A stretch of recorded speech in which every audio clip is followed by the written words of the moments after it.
მოგესალმებით ყველას და გიწევთ სესიაზე, რომელიც ეძღვნება Agro Food Drink Tech, ანუ თემატიკა რაც არის თავად გამოფენის, ამ თემატიკაზე ინოვაციების დანერგვის ბიზნეს მიდგომები. თავად მონაწილეებისთვისაც, ანუ მონაწილე კომპანიებისთვის და მათი წარმომადგენლებისთვისაც იქნება საინტერესო. ყველას მადლობა მობრძანებისთვის, მე გახლავართ მიხეილ გაბუნია, შპc აგრონოვას მმართველი პარტნიორი. ჩვენი სტენდი არის ჩემგან ხელმარცხნივ, თქვენგან ხელმარჯვნივ, მერე დაინტერესების შემთხვევაში შეგიძლიათ შემოგვიაროთ. დღეს გადავწყვიტეთ, რომ იმდენად არ გვესაუბრა ჩვენს პროდუქტებზე და სერვისებზე, ამაზე მოგვიანებით ჩვენ სტენდთან შეგვიძლია რომ ვისაუბროთ და გვინდა რომ აი ეს თემა წამოვწიოთ, რომელიც არის ინოვაციების დანერგვის ბიზნეს მიდგომები, გაგიზიაროთ ჩვენი გამოცდილება და დარწმუნებული ვარ, რომ როგორც ვიზიტორებისთვის, ისე განსაკუთრებით აქ ყოფი კომპანიების წარმომადგენლებისთვის ეს შეიძლება იყოს ძალიან საინტერესო თემა.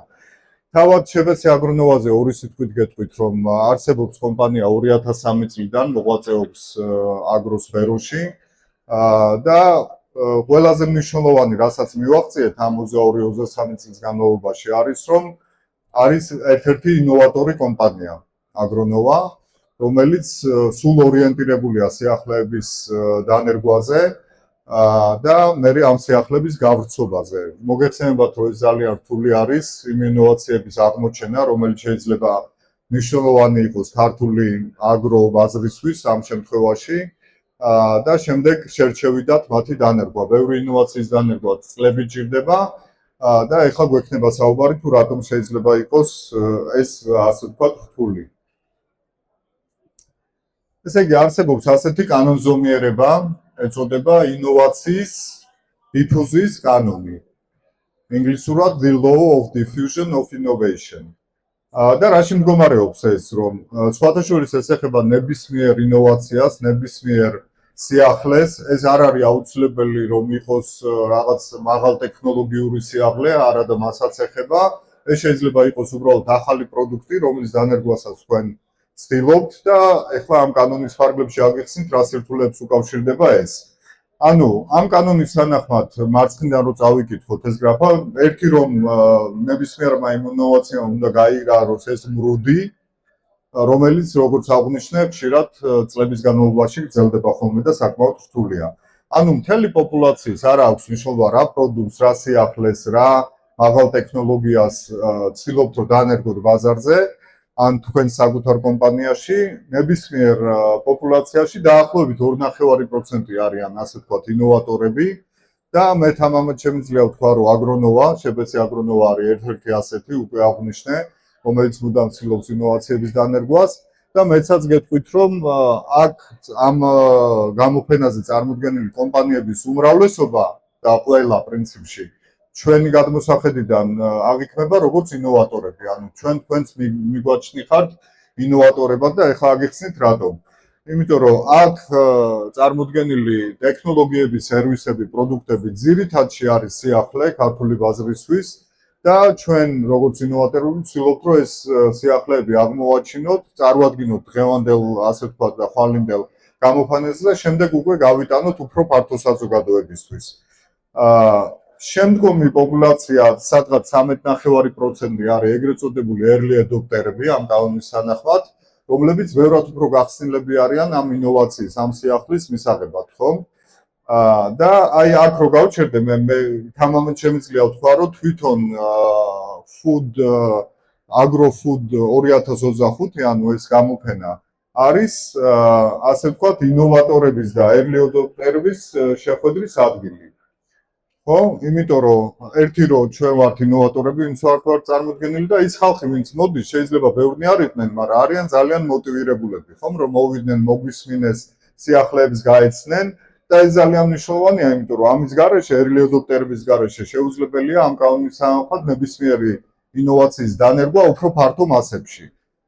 ჩვენი ყველას მიზანი არის, რა თქმა უნდა, აი შუაში ის 68%, ეგრეთ წოდებული ადრეული უმრავლესობა 34%, რომლებიც ჩვეულებრივ არიან ბევრად უფრო პრაგმატულები და ელოდებიან რომ დაინახონ, რომ იგივე იმ early adopter-მა გამოიყენეს ეს სიახლე, ეს ახალი ტექნოლოგია, ახალი პროდუქტი, არიან კმაყოფილები და პრაგმატულად მხოლოდ ამის შემდეგ შეიძლება გადადგან ნაბიჯი ამ სიახლის თავის თავზე აღებაზე, რომ შეისყიდონ ან გამოსცადონ, ხო? შემდგომი 34% გვიანი უმრავლესობა კიდევ უფრო პრაგმატულია და დაანჩენსელოდება და ბოლო 16% ეგრეთ წოდებული ლეგარდები არის პოპულაცია, რომლებიც ყველაზე რთულად იღებენ გარკვეულ ინოვაციებს, ან საერთოდ არ აქვს სურვილი, რომ მიიღონ გარკვეული ინოვაციები, ხო?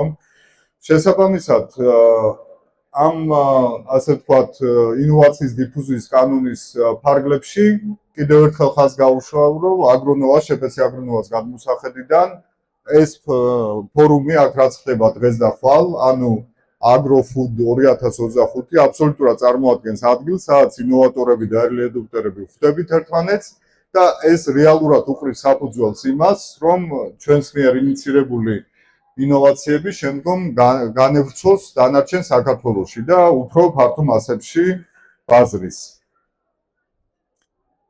და ეს გულით, ასე ვთქვათ, თქვენ ყველას და ამ ფორუმის ორგანიზატორებსაც. ეხლა ერთი რამ მინდა რომ აღვნიშნო, რომ ნებისმიერი ინოვაცია სიახლე კიდევ ერთხელ აღვნიშნო, რომ არ არის აუცილებელი, რომ ეს იყოს ახალი ველოსიპედი, ნებისმიერი ახალი პროდუქტი, რომელიც გაგაქვთ ბაზარზე, არის სიახლე და შეიძლება ეწოდოს ინოვაცია. მომხმარებლის გადმოსახედიდან რო შევხედოთ, ნებისმიერი ასეთი ინოვაცია არის და სიახლე არის მისთვის ცვლილება, ანუ მან რაღაც უნდა შეცვალოს, ან თავის ქცევაში, ან თავის რუტინაში, ან თავის ისე როგორც აკეთებს ბიზნესი, ისეთი როგორი ფერმერიც არის, ან თუ ასე ვთქვათ, კვების მრეწველობაზე საუბარი უბრალოდ მომხმარებელი, ხო? შესაბამისად, მნიშვნელოვანია ვიცოდეთ, რომ ნებისმიერ ცვლილებას აქვს ორი მხარე. ერთი არის ტექნიკური, ხო? და მეორე არის, ასე ვთქვათ, ადამიანური ფაქტორი და თითქოს რაღაც მარტივი ფორმულაა გამოიკვეთა აქ. ტე გამრავლებული აზე, ანუ ტექნიკური და ამას შეგვიძლია უწოდოთ, ასე ვთქვათ, ინოვაციამ რა ტექნიკური გადაწყვეტილება მოახდინა მომხმარებლისთვის, რაღაც ტექნიკური საკითხი გადაუწყვიტა, ხომ? და აგრეთვე არის ადამიანური, ანუ ეს ტექნიკურიც უნდა იყოს, რა თქმა უნდა, სწორი გადაწყვეტილება და ადამიანური ფაქტორი ნიშნავს, რომ შენ რაც არ უნდა ფანტასტიკური პროდუქტი, ტექნოლოგია, სიახლე ქონდეს, ის ადამიანი თუ არ გამოიყენებს მას, მაშინ ეს ცვლილება ვერ შედგება, ხო? ანუ კარგი პროდუქტი არ ნიშნავს, რომ ცვლილება შედგა და სიახლე განევრცო ფართო მასებში. ანუ მნიშვნელოვანია გავითვალისწინოთ ის მომხმარებლის ფსიქოლოგია, რომელიც მოქმედებს მიმღებლობაზე, ისევ და ისევ წინა სლაიდზეც აღნიშნული იყო ინოვაციის დიფუზიის კანონი, ანუ სიახლის მიმღებლობის თავისებურებები. შემდეგი რაზეც მინდა გესაუბროთ არის, რომ რახან ნებისმიერი ინოვაცია, ანუ სიახლე, პრინციპში ცვლილება არის მომხმარებლისთვის, ერთ-ერთი ცვლილების მართვის მოდელი რომ განვიხილოთ, ანუ ეგრეთ წოდებული change management-ის მოდელი, ხო? ეწოდება ატკარი, არ არის აუცილებელი დაიმახსოვროთ, ეს უბრალოდ არის იმ ხუთი, ასე ვთქვათ, საფეხურისგან, რისგანაც ეს შედგება, ეს მოდელი, დასახელებების პირველი ასოებია, ხო? Awareness, Design, Knowledge, Ability, Reinforcement. ამათი პირველი ასოების კომბინაცია არის ატკარი. ანუ ეს რას ნიშნავს, რომ რეალურად იმისთვის, რომ მომხმარებელმა მიიღოს ნებისმიერი სიახლე ან ცვლილება, უნდა ძალიან კარგად აუხსნათ, რატომ უნდა შეიცვალოს ის, ხო? ან რატომ უნდა შეცვალოს თავისი რუტინა, რატომ უნდა შეცვალოს ის პროდუქტი, რომელსაც უკვე ხმარობს, ან რატომ უნდა შეიცვალოს თავისი მიდგომები საქმისადმი, ან მით უმეტეს თავისი ქცევითი ნაწილი, ხო? ეს არ არის მარტივი საკითხი, თვითონ ცნობიერების ამაღლება და დღევანდელი და ხვალინდელი გამოფენა ამასაც ემსახურება თავისთავად. ეხლა წარმოიდგინეთ, რომ უკვე აქვს ცნობიერება მომხმარებელს, შემდგომი საკითხი მნიშვნელოვანი უკვე ხდება სურვილი, მე კი ვიცი, რომ ეს მნიშვნელოვანია, მაგრამ მე მინდა კი, იქნებ არ მინდა ეს სიახლე, აი ეს მომენტი, რომ უნდა მოხდეს სურვილის აღძვრა, შექმნა მომხმარებელში და ამას ცალკე, ასე ვთქვათ, ქმედებები ჭირდება, თუ როგორ შეიძლება ამას მივახციოთ. მას შემდეგ, რაც მაქვს ცნობიერება და სურვილი, შემდეგი საკითხი არის უკვე ცოდნა. ანუ ვიცი რომ კარგია, პრინციპში მივიღე, მინდა რომ ეს გავაკეთო, მაგრამ შესაბამისი ცოდნა მჭირდება იმისთვის, რომ ეს სიახლე განვახორციელო, ხო? ამისთვის არსებობს გააჩნია რა პროდუქტზე, ან სერვისზე, ან ტექნოლოგიაზე საუბარი, ტრეინინგები და ასე შემდეგ, ან დემონსტრაციები, ან კიდევ უფრო საფუძვლიანი ახსნა, ან პრაქტიკაში გამოყენება, ხო? ანუ ცოდნა არის მნიშვნელოვანი, რომ ადამიანმა და მომხმარებელმა მიიღოს ეს სიახლე და უკვე თქვას, რომ კი ბატონო, პრაქტიკაშიც გამოვიყენებ. შემდგომი უკვე არის შესაძლებლობა, მაქვს ცნობიერება, სურვილი, ცოდნა, თეორიული ცოდნა, მაგრამ პრაქტიკა სულ სხვა არის, ხომ? და ზოგჯერ თეორიას და პრაქტიკას შორის შეიძლება ცოტა ნაპრალი არსებობდეს. ამიტომ მნიშვნელოვანია, რომ დავეხმაროთ მომხმარებელს იმაში, რომ დარწმუნდეს, რომ მას პრაქტიკულადაც შეუძლია ეს ცვლილება აიღოს და განახორციელოს. და ბოლო და არანაკლებ მნიშვნელოვანი არის, ასე ვთქვათ, განმტკიცება, აი როგორ შევინარჩუნოთ ის ცვლილება, რომელიც დაინერგა ის ინოვაცია, მომხმარებლის გადმოსახედიდან თუ შევხედავთ, ის პოზიტიური შედეგი როგორ შეინარჩუნოს მან და ჩვენი გადასახედიდან რო შევხედოთ, როგორ მოახერხოთ, რომ მათ ასე ვთქვათ, ისინი არ დაუბრუნდნენ ან ძველ ჩვევას, ან ძველ პროდუქტს ასე შემდეგ, ხომ? ანუ აი ეს ხუთი საფეხური არის მნიშვნელოვანი იმისთვის, რომ ცვლილება შედგეს და შესაბამისად ინოვაციაც იქნას ასე ვთქვათ დანერგილი და გამოცილი პრაქტიკაში. ერთი რასაც დავამატებდი აქვე არის ის, რომ ჩვეულებრივ ძალიან მნიშვნელოვანია ვიცოდეთ მომხმარებელთა ის ჯგუფი ან კონკრეტული მომხმარებელი, ვისაც ჩვენ ამ საკითხებზე გვაქვს ურთიერთობა, რომელ ეტაპზეა. ანუ ვიღაცას უკვე აქვს awareness-ი და შეიძლება სურვილიც კი და უბრალოდ ცოდნა არ აქვს, ვიღაცას awareness-ი არ აქვს, ვიღაცას სურვილი არ აქვს, ხომ? და ძალიან მნიშვნელოვანია, რომ გაანალიზოთ თქვენ, რომ ის მომხმარებელთა ჯგუფი, ვისაც ურთიერთობა გაქვთ, რომელ საფეხურზე არის და შესაბამისად მიუდგეთ.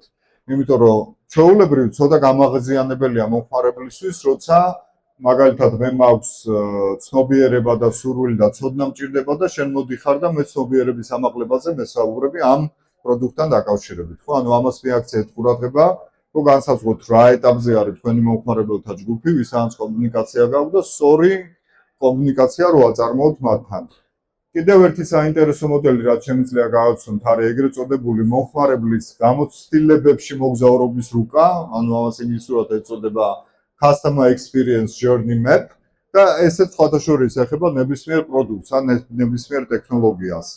ხომ, ანუ აქაც იწყება გაცნობით, ანუ ცნობიერებით, რომ აი გაგაცანი მაქვს რაღაც ახალი ტექნოლოგია ან მაქვს ახალი პროდუქტი.